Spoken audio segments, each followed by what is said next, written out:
تصور شیخ کی تلقین اس طالب کو کرنی چاہیے جو شیخ کے جوہر اصلی پر واقف ہو چکا ہو، اور جو مبتدی ہو، جس کو ابھی نہ شیخ کے اعمال کا علم ہو نہ اپنے اعمال کا علم ہو، اسے تصور شیخ کی تلقین نہیں کرنی۔ ہمارے بزرگوں میں سے ہر ایک نے طالبین کو تصور شیخ کی اہمیت بتائی ہے، بلکہ کتابوں میں درج کی ہے۔ تو وہ ایک دور تھا جب طالب لوگ چند صحبتوں میں شیخ کے جوہر، اس کی روح، اس کے مقام، اس کے اشارات اور لطائف کو سمجھ جائے۔ اب چونکہ علمی اعتبار سے ہم زیادہ زوال میں ہیں اور فہماً ہمیں طریقت، روحانیت اور حقیقت کی بہت کم معلومات اس سے پہلے دی گئی ہیں جو ہم نے حاصل کی ہیں، اس لیے آج اس دور میں تصور شیخ کی تلقین عام طور پہ نہیں کرتے۔ جو لوگ تصوف کی کتابیں پڑھتے ہیں تو انہیں تصور شیخ کا ایک اس میں ملتا ہے ایک پورا باب کہ اس کی یہ اہمیت ہے، یقیناً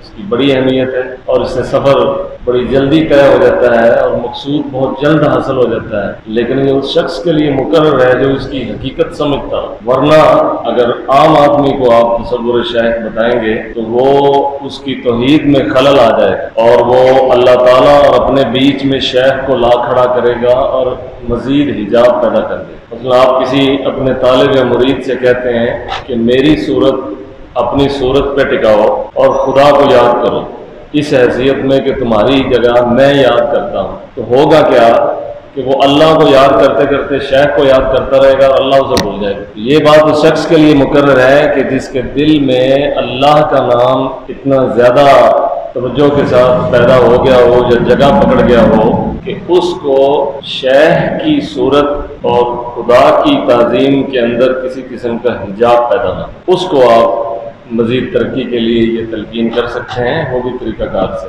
اب تو تصوف کی جو معلومات ہیں یا تصوف کی کتابیں ہیں وہ بھی لوگوں کے لیے فتنہ بن جاتی ہے کہ وہاں وہ اس قسم کے احوال پڑھتے ہیں یا اس قسم کا کلام کہ جو قاری کے اپنے مناسب ہے ہی نہیں، اور وہ اسے کھینچ کر اپنے مناسب کرنے کی کوشش کرتا ہے تو پہلے سے بھی جاتا ہے۔ اس لیے تصوف کسی حقیقی صوفی سے سیکھا جائے اگر اس پر چلنا ہے، اور اگر ایک بطور علم کے پڑھنا ہے تو وہ تو آج کل کئی ذرائع ہیں، مطلب آپ کو کئی ایسے چینل مل جائیں گے سوشل میڈیا پہ جو روزانہ کی بنیاد پر دروس تصوف دیتے ہیں، جس کے ہاتھ میں تصوف کی کتاب ہے وہ تصوف کا درس ہے۔ مثنوی مولانا روم کے دروس آپ کو ملیں گے، عام طور پر دیتے پھریں گے، لیکن انہیں یہ پتہ نہیں ہے کہ یہ عام جن لوگوں کو مثنوی مولانا روم کا درس دے رہے ہیں تو یہ 11 KV ہے۔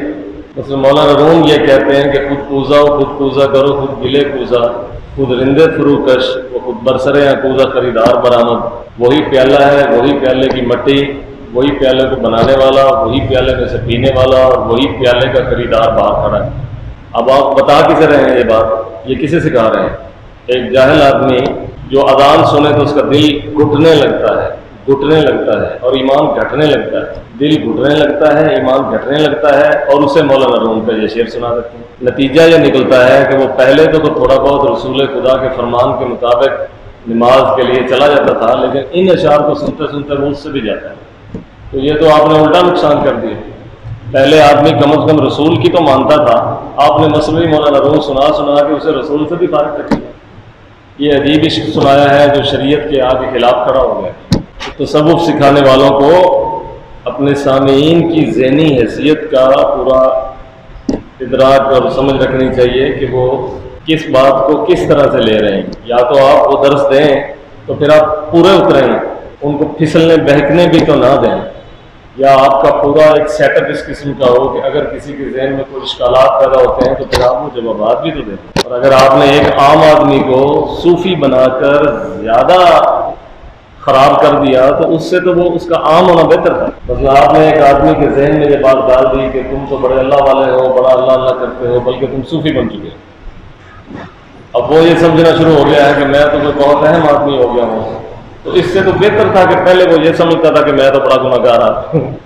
اس لیے سمجھدار لوگوں نے کہا کہ الجاہل خیر من المدعی، کہ جاہل مدعی سے بہتر ہوتا ہے۔ کہ مدعی کہتا ہے میں یہ ہو گیا ہوں، میں وہ ہو گیا ہوں، لیکن جاہل کہتا ہے کہ میں تو جاہل آدمی ہوں، کچھ بھی نہیں ہوں۔ وہ جاہل کہتا ہے قیامت کے دن جب مدعی اور جاہل کو کھڑا کریں گے تو جاہل کو چھوڑ دیں گے اور مدعی کو پکڑیں گے۔ جاہل کو چھوڑ دیں گے کہ یہ تو تھا ہی جاہل، مدعی کو پکڑیں گے کہ تو بھی جاہل ہی تھا، لیکن ساتھ یہ جو تو دعویٰ لے آیا ہے یہ بڑا خطرناک. تو بلا وجہ لوگ وزنی ہو جاتے ہیں، ہوتے ہوتے زیادہ ہلکے ہو جاتے ہیں، یعنی دعویٰ میں وزنی ہو جاتے ہیں اور ایمان سے ہلکے ہو جاتے ہیں. تو اصل تصور شیخ کیا تھا وہ میں آپ کو بتا ہی دیتا ہوں. تصور شیخ یہ تھا کہ میں ذکر کر رہا ہوں تو میں اس حیثیت میں ذکر کروں کہ میں غائب ہو جاؤں، یعنی میرے شعور سے خود میں غائب ہو جاؤں اور میرے شعور میں خود میرا مرشد میری جگہ آ جائے اور ذکر خدا ہی کا ہو رہا ہو. اگر کوئی ایسے کر سکتا ہے ٹھیک، آج سے شروع کر دے. یہ ذکر جو ہے یہ اسے پہنچائے گا، پھر آپ دیکھیں گے اتنی جلدی منزل تک پہنچائے گا کہ تصور نہیں کر سکتا، کیونکہ وہ شیخ کا سارا زور اس کے ساتھ جڑ جائے. وہ تصور شیخ کے سارے لطائف کو کھینچ لے گا. تصور میں اتنی بڑی طاقت ہے، زیادہ جلدی سفر طے ہو جائے، کیونکہ وہ تصور جو ہے وہ شیخ کے لطائف کو کھینچ لیتا ہے روحانی طور پر. اور ارادت مند جتنا زور لگا کر اپنے ذاتی زور سے پہنچنا چاہتا ہے تو اس کے شیخ کے تصور سے وہ بغیر زور لگائے پہنچ جاتا ہے. تصور کی حقیقت کو اس سے کوئی طبقہ انکار نہیں کر سکا، حتیٰ کہ جدید سائنس بھی اب جو ذہنی سائنسز کے جو آگے دور آ رہا ہے تو اس کے اندر یہ تصور پہ کھڑا ہے. یعنی اس کی بیس تو وہ خیال ہی ہے نا تصور کہ کس طرح آپ ذہنی طریقہ کار سے چیزوں کو بغیر حرکت کیے ہوئے لے سکتے. اس پر تو باقاعدہ کورسز ہوں گے اور آگے بات پڑے گی، بلکہ اس پر تو پریکٹیکل بھی ہوں گے، بڑی ایکسرسائزز بھی ہوں گی کہ بغیر مشینوں کے علاج کس طرح کیا جا سکیں گے اور بغیر حرکت کے ذہنی طور پر ہی کیسے کہاں پہنچا جا سکے گا. مثلا میں آج آپ کو بتا دوں، ہم لوگ زندہ رہیں نہ رہیں ٹھیک 30-40 سال کے بعد، اور یہ میں کسی سائنسی مفروضے کی بنیاد پر نہیں کہہ رہا کہ میں نے کوئی ٹیکنالوجی کا کوئی شاہکار دیکھا ہو تو اس بنیاد پر میں کہوں کہ ایسا ہوگا. مجھے لگتا ہے کہ اتنے سالوں بعد وہ وقت آ جائے گا کہ آدمی اپنے گھر میں بیٹھ کر عمرہ کر رہا ہوگا، بیٹھا گھر میں ہی ہوگا، لیکن اس کا ذہن تصوراتی حیثیت میں تصور کے اندر اس کے ذہن کو لیں گے اور اسے وہاں پہنچائیں گے اور سارا کچھ کار کرا کے پھر واپس اسے لوٹا دیں گے جہاں بیٹھا ہوگا. وہاں پلٹ آئے گا اور آ کے کہے گا کہ میں تو عمرہ کر رہا ہوں. پھر علماء سے جو سوال کیا جائے گا کہ ایسے عمرہ ہو گیا کہ نہیں، ایسے عمرہ ہو جاتا ہے یا نہیں. تو اگر وہ کہیں گے کہ فزیکلی تو گیا نہیں، عمرہ کیسے ہو گیا، تو وہ کہے گا میں نے پے کیا بھائی، وہاں اس طرح جانے کو میں نے پے کیا، تو میری روح تو وہاں تھی کیونکہ شعور میرا وہاں تھا. تو سوال یہ کھڑا ہوگا کہ جب کسی شخص کا کلی شعور کسی دوسری جگہ چلا جائے تو فزیکلی اگر وہ پیچھے بھی بیٹھا ہوا ہو تو اسے وہاں شمار کیا جائے گا یا یہاں. یہ ایک تیسرا سوال پیدا ہو جائے گا جس کا جواب دیں گے بہرحال جو اس دور کے علماء ہوں گے وہ اس کا جواب دیں گے جیسے اب دے رہے ہیں. جی وہ آگے سے یہ کہیں گے وہ مشین ہی توڑ دے ہونے کے لیے لے جاتی ہے، لیکن مشین نہیں ٹوٹے گی. مشینیں تو اب آگے ہی چلیں گی. ٹیلی ویژن توڑ دو، یہی حل ہے فتنے کو ختم کرنے کا. پھر ٹوٹ گیا ٹیلی ویژن، ہاتھ میں آ گیا نا television, android mobile television ہی ہے نا. تو وہ ٹیلی ویژن ایک سکرین آپ کے ہاتھ میں آ گئی تو کیا ٹیلی ویژن ختم ہو گئی؟ تو سائنس کی رفتار بلا رکتی، جدھر چل پڑا ہے جہان بس یہ آگے سے آگے ہی جائے. مجھ سے کوئی پوچھتا ہے کہ واپس کیسے لوٹیں گے تو میں کہتا ہوں کہ جس بنیاد کی سپیڈ لگی ہوئی ہے اس سورس کو فریز کر دو تو واپس آ جائیں گے. پھر کئی مولانا کہیں گے یار مشین ہی توڑ دو، اس طرح تو لوگ عمرے کرنے شروع ہو گئے. مشین نہیں ٹوٹے گی. آپ کو جواب دینا پڑے گا کہ جسمانی طور پر آپ جہاں موجود ہیں کیا آپ وہاں شمار کیے جائیں گے یا آپ کا کلی شعور جہاں موجود ہے آپ وہاں شمار کیے جائیں. پھر یہ جواب دینا مشکل ہوگا کہ اگر انسان کا ذہن کا پورا شعور ایک طرح سے اچک لیا جائے اور کہیں اور پہنچا دیا جائے تو کیا وہ وہاں ہے کہ یہاں ہے، وہ یہاں ہے یا وہاں ہے. مسئلہ ہو جائے گا. جیسے نیند کی حالت میں ہمارا کلی شعور لے لیا جاتا ہے. یاد رکھیے گا کلی شعور.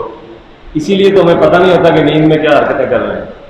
جب ہمارا کلی شعور لے لیا جاتا ہے تو ہم خواب دیکھ رہے ہوتے ہیں تو ہمیں یہ نہیں ہوتا کہ ہم کس طرح پہ بیٹھے خواب دیکھ رہے ہیں. نہیں، آپ جب کسی مووی کو دیکھیں گے تو آپ کو لگے گا نا کہ میں مووی دیکھ رہا ہوں، یعنی میں الگ ہوں اور وہ سین الگ ہے. لیکن خواب کے اندر کیا ہوتا ہے جب آپ کسی چیز کو دیکھتے ہیں تو آپ کو یہ نہیں ہوتا کہ میں الگ ہوں وہ الگ ہے میں اس کو دیکھ رہا ہوں، بلکہ آپ کو لگتا ہے میں جو دیکھ رہا ہوں میں وہی ہوں اور بے عینے ہی ہوں. اگر ایسا ہو گیا تو پھر روح کے کانسیپٹ پر بھی سوال ہوگا کہ اس شخص کے جسم میں روح تو موجود ہے لیکن اس کا شعور لے لیا ہے تو اس کا مطلب ہے کہ روح شعور ہے یا روح کوئی اور چیز ہے.